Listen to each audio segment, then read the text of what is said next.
Hi guys, it's Pierre, the physical therapist, and today we're talking about foot and ankle impairments. So what are we going to do physical therapy wise to address your foot and ankle impairments? Well, you know what we're going to do first. We're going to check the spine.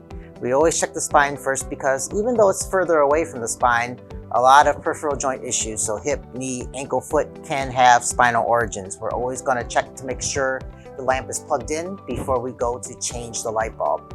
So once we've cleared the spine, what are we going to do from there? Well, we're going to try to establish a directional preference, just like we normally would do for any other joint we're working on, whether it's the hip, back, or spine, or whatever. So once we've found out that directional preference, we're going to have you do some homework into that directional preference. So if we're trying to tease out whether it's foot or ankle issues, we usually start at the ankle. So what we do is, just say if your directional preference is into plantar flexion, we're going to have you point that toe down, and we're going to have you do that exercise 10 times, and then we'll recheck the motions that were painful or weak to see if we made any difference. If we're talking more foot issues, we may move down to the toes, curling those toes down. And the same can be done if your directional preference is pointing the foot up.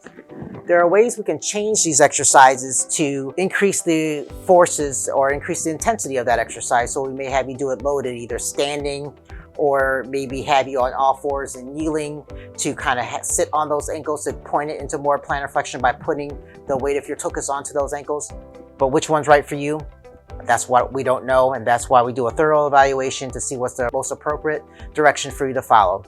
There are other mobilizations and hands-on techniques that we can do, but I usually like to try to see if you can fix it yourself first, because again, a more active role usually turns out to have better outcomes. And then it also translates into a way that you can help manage these symptoms yourself for the next flare-up, because we all know when we have pain, even though it goes away, 85% of people have it again within the first 3 years.